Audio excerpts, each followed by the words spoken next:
ஓம் ஸ்ரீ குருபியோ நமக. ஓம் ஸ்ரீ மகா பெரியவா சரணம். வரும் மார்ச் 2ஆம் தேதி திங்கட்கிழமை மாசி மகம். இப்போ நம்ம சொல்லக்கூடிய இந்த பொருட்களை எரித்து இவ்வாறு பயன்படுத்தும் போது உங்களை பிடித்திருந்த எல்லா விதமான கஷ்டங்களும் நீங்கி இனிமே நல்லது மட்டுமே நடக்கும். அதைவிட முக்கியமானது, நினைத்தவுடன் பணம் வசியமாகும். அது என்ன வழிபாட்டு முறைன்னு பார்க்கறதுக்கு முன்னாடி நம்மளோட வீடியோஸை இப்போ தான் நீங்கள் ஃபஸ்ட் டைம் பார்க்குறீங்கன்னா மறக்காமல் சப்ஸ்கிரைப் பண்ணிக்கோங்க. தொடர்ந்து இது மாதிரி அப்டேட் தெரிஞ்சுக்கிறதுக்கு பக்கத்தில் நோட்டிஃபிகேஷன் பெல்லை கிளிக் பண்ணி ஆல் அப்படிங்கிற செலக்ட் பண்ணிக்கோங்க. இப்போ என்ன பொருட்களை எரித்து என்ன மாதிரி பயன்படுத்த போகிறோம் அப்படிங்கிற பற்றி தெளிவாக தெரிஞ்சுக்கலாம். மாசி மகம் அப்படின்னு சொன்னாலே கடல் ஆடுதல், நீராடுதல் அப்படிங்கிற பெயரில் நம்ம எக்கச்சக்கமான விஷயங்களை பண்ணுவோம். அதாவது நம்ம வீடு பக்கத்தில் நீர்நிலைகளுக்கு போயிட்டு நம்ம குளிக்கும் போது நம்மளோட சகல விதமான பாவங்கள் விலகும். அதே மாதிரி கும்பகோணத்தில் இருக்கக்கூடிய மகா குளத்துல எக்கச்சக்கமான புனித நதிகளை நீராடி அவங்க பாவங்களை போக்கிப்பாங்களாம். அப்படிப்பட்ட மகத்துவம் வாய்ந்த இந்த மாசி மகம் நமக்கு மார்ச் 2ஆம் தேதி திங்கட்கிழமையில வந்திருக்கு. மாசி மகம் அப்படின்னா ஒரு வருஷமும் மாசி மாதத்துல வரக்கூடிய மகம் நட்சத்திரமும் பௌர்ணமி திதியும் சேரக்கூடிய நேரம். அப்படி பார்க்கும்போது திங்கட்கிழமை மார்ச் 2ஆம் தேதி காலையில 8 மணி 17 நிமிஷத்துக்கு ஆரம்பிக்கக்கூடிய மகம் நட்சத்திரம் மறுநாள் செவ்வாய்க்கிழமை காலையில 8 மணி 7 நிமிஷம் வரைக்கும் இருக்கு.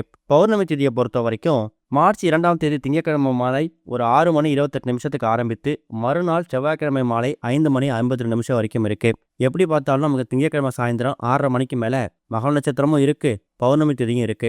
அந்த நேரத்துல தான் இப்போ நம்ம சொல்லக்கூடிய இந்த ஒரு பரிகாரத்தை நீங்க பண்ண போறீங்க. முடிஞ்சா காலை நேரத்துல உங்க வீடு பக்கத்துல கடல், ஆறு, ஏரி, குளம் இது மாதிரி நீர்நிலைகள் இருந்துச்சுன்னா அங்க போய் குளிச்சுட்டு வந்து அதுக்கப்புறம் பூஜை பண்ணலாம். இப்போ நாம சொல்லக்கூடிய இந்த ஒரு பரிகாரத்தை ஆண்கள், பெண்கள், குழந்தைகள்னு சொல்லி யார் வேணாலும் பண்ணலாம். எந்த விதமான கட்டுப்பாடுகளும் கிடையாது. பண்ணக்கூடிய நேரம் ரொம்ப முக்கியம். முடிஞ்சா மாலை ஒரு 6:30, ஏன்னா அந்த நேரத்துக்கு பிறகுதான் பௌர்ணமியும் பிறந்துடும். 6:30 மணிக்கு மேல இப்போ நாம சொல்லக்கூடிய இந்த பொருட்களை எடுத்து வச்சுட்டு இந்த மாதிரி செய்யணும். இதுக்கு உங்களுக்கு தேவையான பொருட்கள், முதல்ல முக்கியமான பொருள் சித்தரத்தை. இந்த சித்தரத்தை அப்படிங்கிறது நாட்டு மருந்து கடைகள்லையும் சூப்பர் மார்க்கெட்லையும் ரொம்ப எளிதாக கிடைக்கும். பணவசியத்துக்கு பயன்படுத்தக்கூடிய முக்கியமான பொருள் சித்தரத்தை.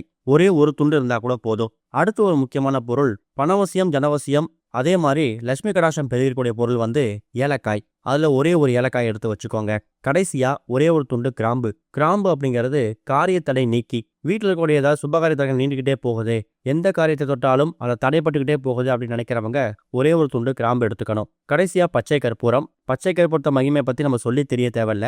மகாவிஷ்ணு, மகாலட்சுமி தாயார் இவங்க 2 பேரும் வாசம் செய்யக்கூடிய அற்புதமான பொருள் இந்த பச்சை கற்பூரம். இப்போ மொத்தமா 4 பொருள் சொல்லியிருக்கோம்ல. சித்திரத்தை, ஒரே ஒரு துண்டு பச்சை கற்பூரம், ஒரே ஒரு துண்டு ஏலக்காய், ஒரே ஒரு கிராம்பு. இந்த 4 பொருட்களையும் சிறியதா ஒரு அகல் விளக்குல வச்சு ஒரே ஒரு சொட்டு நெய் ஊற்றி அந்த பச்சை கற்பூரத்தை எரிய விடணும். அப்படி பச்சை கற்பூரத்தை எரிய விடும்போது அது ஒரு ஜோதி உருவாகும்ல. அந்த ஜோதியை உங்க குடும்பத்தோட எல்லா நபரும் அமர்ந்து பார்க்கணும். உதாரணத்துக்கு மாலை ஒரு 6:30 மணிக்கு மேல பண்றீங்கன்னா சின்னதா ஒரே ஒரு மண் அகல் விளக்கு, அப்படின்னா தேங்காய் சிரட்டை, கொட்டாங்குச்சின்னு சொல்லுவாங்க பாருங்க, அதை எடுத்துக்கணும். அதுல இந்த எல்லா பொருட்களையும் போட்டு பச்சை கற்பூரத்துல ஒரே ஒரு சொட்டு நெய் ஊற்றி அந்த பச்சை கற்பூரத்தை எரிய விடுங்க. அதை ஜோதி உருவானதுக்கு பிறகு ஒரு கரும நிற சாம்பல் மாதிரி ஒரு பொடி மாதிரி தயாராயிருக்கும். சூடு ஆறுனதுக்கு அப்புறமா அந்த பொடியை கொஞ்சமா நெய்யோ இல்ல தேங்காய் எண்ணெயோ சேர்த்து ஒரு மை மாதிரி தயார் செய்து ஆண்களா இருக்க பட்சத்துல நெத்திலையும், பெண்களா இருக்க பட்சத்துல உச்சந்தலை தடவிக்கலாம். போகக்கூடிய காரியத்துல வெற்றி உண்டாகும். பெண்கள் போகக்கூடிய இடத்துல பாதுகாப்பு கிடைக்கணும் அப்படின்னு நினைக்கும் போது இதை தடவிட்டு போகலாம். வெளில ஒரு முக்கியமான விஷயம், வெளில போறீங்க, போகக்கூடிய காரியத்துல வெற்றி கிடைக்கணும். அப்படி வெற்றி கிடைச்சா அது என் வாழ்க்கையில பெரிய திருப்புமுனையா அமையும் நம்பிக்கை இருக்கும்ல, அந்த மாதிரி விஷயங்களுக்கு இதை பயன்படுத்திக்கலாம். நம்பிக்கையோட பண்ணுங்க. சுத்தபத்தம் இல்லாம இதை தயார் செய்யறதுக்கு போய் தொடக்கூடாது.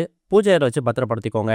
ஓம் ஸ்ரீ குருபியோ நமக. ஓம் ஸ்ரீ மகா பெரியவா சரணம். மகா பெரியவா சரணம்.